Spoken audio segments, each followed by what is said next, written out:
So in this video, I'm going to be showing you a couple of easy mobility drills that you can do while you're sitting.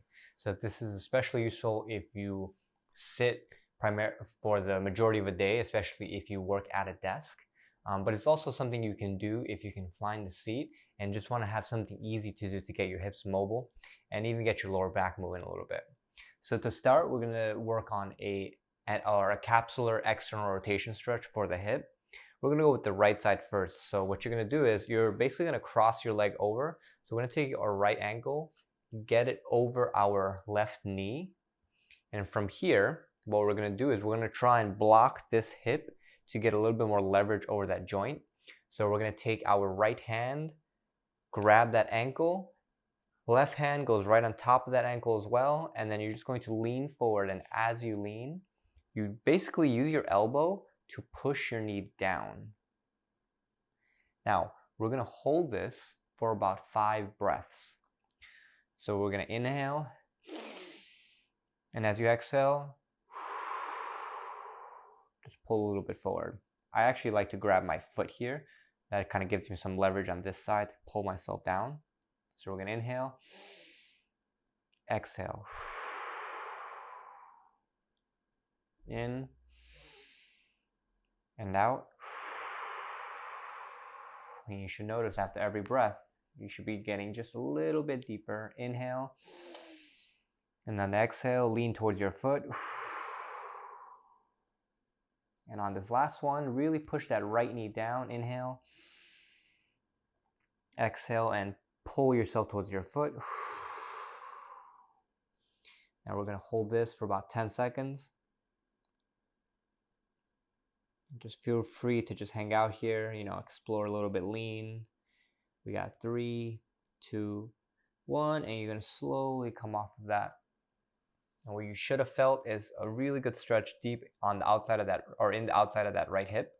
And from there, so that was external rotation. We're going to immediately go into an internal rotation mobility drill for that same leg. So we just worked that right hip for external. Now we're going to go internal. So instead of crossing the leg over, we're now going to cross the other leg over. But instead of just getting an ankle on the knee, we're going to get that whole shin onto that right knee. And from here, to work internal rotation, your right foot's going to slide out a little bit. And then you're going to get to the edge of your seat. And you're basically going to let this left knee, or left leg, collapse the right knee in towards the midline. As you let both knees come in towards the midline, you should feel a good stretch in that right hip. Now, you won't have to go far, especially if you're not accustomed to internal rotation. You're probably going to feel this immediately. Now, you have a couple of options here. You can just oscillate in and out by just moving the hip, or you can hang out here for the same amount of time. I like to use 5 breaths. So instead of counting time, using your breath is just going to allow you to get a little bit more depth. So we're going to actually do a little bit of both. So we're going to go 5 breaths. You're going to inhale. As you exhale, relax that hip in. In. This is number 3. On every exhale, feel like the left leg gets a little heavier and pushes that right knee in. We got 2 more. In. And if you lean ever so slightly forward, that kind of helps to mobilize the hip. In. And let's just go 1 more. Inhale. Good. So now from here, we just did a nice little passive stretch. So we didn't really do anything too active.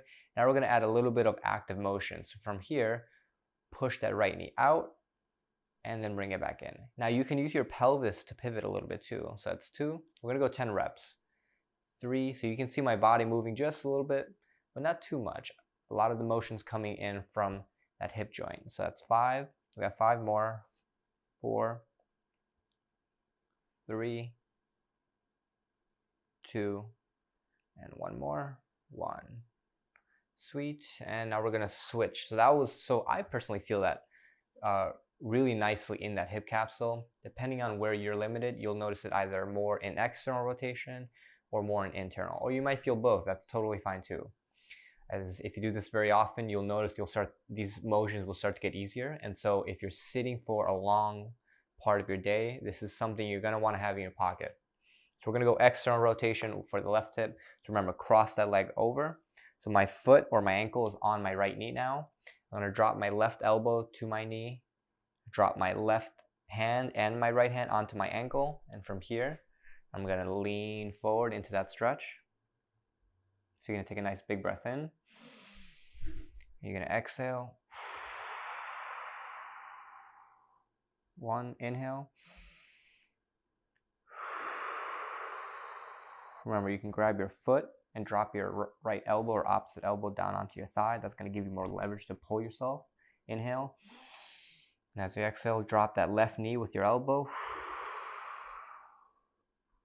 In. We're going to go one last one. Inhale.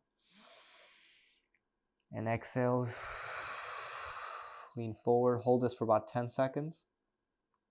If you want a little more of a stretch, just push this knee down with that elbow. And we got 5, 4, 3, 2, and slowly come off of that. And now we're going to go into one last hip internal rotation stretch here. Right leg crosses over the left, left foot slides out to the left, and now we're going to let that knee drop in. And once you have that stretch, inhale, exhale, let that knee fall in, out. Remember, you can lean forward to get more of a stretch. Inhale, out, in, out. And we're going to go one more repetition, in and out. And let's go 10 reps going in and out of active internal rotation and external rotation. Pivot and drop. It's 1, 2, out and in, 3, 4. Let the pelvis sway a little bit, totally fine. And 6, we got 4 more. 7, 8. You guys can see how easy this is to do while you're seated, right? 9. Last one. 10. Awesome. So that is hip internal and external rotation in a seated position. Make sure you do that if you're sitting for a long period of time, and don't forget to do it every day. It's going to be useful, and you're going to notice that your body will start to really get or start to adapt to getting those ranges of motion, and you'll notice it'll actually have carryover into some of the other exercises you might be doing outside of the chair, right? So when you're in the gym, or even while you're out and about walking or running. So I'll see you guys next time.